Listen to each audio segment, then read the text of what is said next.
Hey guys, it's me, Gabriel, coming to you with your evening spark. And so the message is how to judge. Yeah, this might see probably be like, man, what you talking about? This is the same guy who's always about don't judge and this and the other. Hear me out. So, this is how you judge rightly. If you want to judge, you can, sure.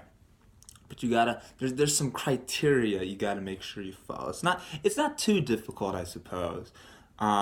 You just have to make sure that you're fully aware of any inconceivable range of things, meaning past, present, and things to come. You also have to have recognize in advance all the effects of your judging on everyone and everything involved in any way. And also, you need to make sure that you are certain that there is no distortion in your perception, so that way your judgment is totally fair to everyone on whom it rests and rests now and in the future. So you do that, okay, you're good to judge. I hope you guys. I mean, and if you can't do all those things, and it's understandable. I can't. So I'm trying to not judge anymore because I realize it's not my job and I don't have the ability to. It's not even that I shouldn't. It's just I can't.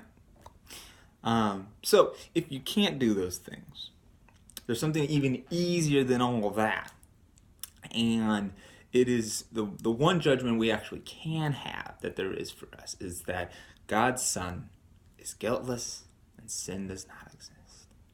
God's Son is guiltless and sin does not exist. Now, you proclaim that in your mind to everything that you see with each person, and just watch as the field becomes leveled. Now, not even getting into that whole dynamic, you kind of have to have a. If you go at it from the notion that, oh, God's children are, these miserable sinners and this, that, and the other, well, you've already put a label on people, so there's that. Um, so, there's that dynamic. Well, you've already. Again, I surely hope you know how to follow the criteria, because if you don't, then maybe you should forhold that label. See, that's the thing about judgment, is that it causes us to label a whole hell of a lot of things, much of which, this is the funny thing. Much of it, when we think we have all the facts we needed for judgment, how wrong we are. Come on now. You telling me when you misperceived the situation, you got angry at someone and you didn't know all the facts, oh, this person isn't calling me back, I'm gonna get all salty. But then you realize, like, their phone was broken, or they were, like, caught up in something. They were in an accident, heaven forbid. And then you look like a jackass. Just being real with you folks. I do. I feel like an idiot. Most of the times when I am being Mr. Judgy and proclaiming this is good, this is bad, which again is extremely arbitrary, because you got to think about it.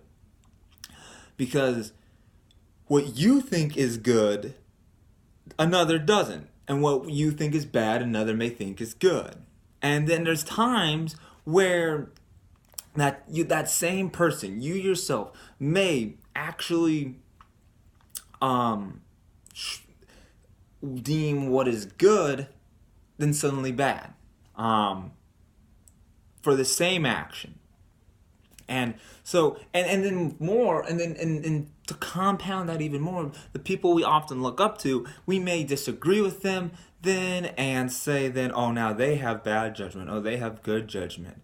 And so it becomes very arbitrary then. It becomes, where's the basis exactly, I would ask. You don't really have any basis, in all honesty, for as much as we would like to proclaim that we would. And so there is one though who does. See, this is the wisdom is not judgment. It is the relinquishment of judgment. So, of that wisdom, it is wise to proclaim that there is one, someone with us whose judgment is perfect. And he does know all the facts, past, present, and to come. And he does know all the effects of his judgment on everyone and everything involved in any way. And he is wholly fair to everyone, for there is no distortion in his perception. Reading off some notes. If it didn't look too obvious, I hope not. But anyways, so when we lay down that judgment, I tell you, it shouldn't be with a sense of regret, but a sigh of gratitude.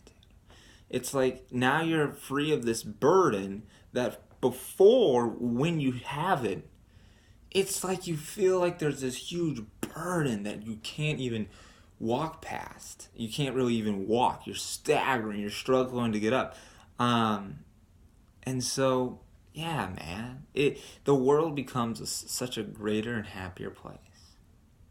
You know, when I notice that when I'm usually angry at my brother, which often is me judging the situation as, oh, it's this horrible thing. Well, you know, like I've when I fly, whenever I go flying, you know, when you're down at the streets and everything's all busy and hustling and bustling and what have you, but when you're up in the air, everything just seems like it's not like just flowing naturally. It doesn't seem like there's a big fuss. You know, when you see the cars down below, it's the same city, but you're able to see how everything's flowing together, seeing the bigger picture, as the kids say. And so that's the thing.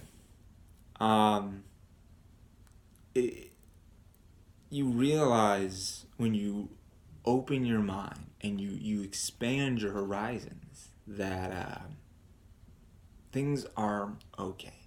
Things are as they should, as they are. Let things be as they are, as it were. And so it's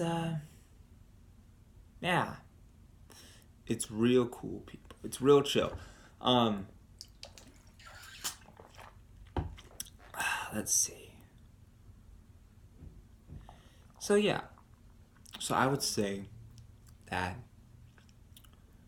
for us, when we go forward in this, a message that you can take with you to the bank, kids, is recognizing that the Son of God is guiltless. And you are the Son of God. We are the sons of God. I mean, that's proclaimed in 1 John 3:1, I think. You can find it, you know, here now are we the sons of God, you know, and it does not yet, you know, appear what we shall be, what we know what we shall be when we appear in heaven. And heaven is within. And Jesus says that what you do to one, you do to me. So the Son of God is within each and every one of us. And that's a whole other situation. There's so many things you can feed out off of that from. But just for the sake of this, recognizing that surely God's Son, Jesus Christ, is not guilty. But he overcame the grave. You know, he overcame the cross, as we all can, and that by that understanding, the fact that he established what has always and will ever be. Because God knows our certain future. He knows our certain path, that we will return to him in one day. These days may seem many, but in the spectrum of reality, they are irrelevant. Because in eternity, there is no time. There is no past, present, or future. There just is now. And so that's why the Son of God is guiltless. God didn't create his Son in all of his magnitude and then allow him to be then born into this world to where he might or might not have a chance of coming back into heaven to come with God. So it's like you're not separate. Oh, let this child be born and then somehow be separated from me, even though Paul says that there's nothing that can separate us from the love of God. And Jesus says, love your neighbor as yourself, love your enemies as yourself. So if you would love them in the regard that you are saved and that you are not separated within yourself, so too must then that apply to even your enemy. Because if you can do it to your enemy, if you can love your enemy, everything else is easy in proportion. Now, this all relates to this dynamic of foregoing your sense of judgment, because by it, you're able to see that love that was always there and always will be. And it takes away the dark cloud that mars our sight. The friend in the meadow.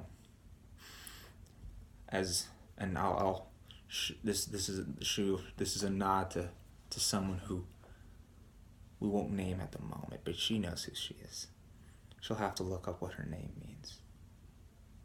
But the friend of the meadow, the one in the meadow, the clearing meadow. Anyways, being a little bit too on the nose. She made a point about how when we allow ourselves not to judge, it elevates our own self to see a higher perception of our brother. It's like you're taking that negative energy and you're allowing it to be converted back into the positive energy by not judging. So it's almost like you're using it as a springboard to something higher and more amazing.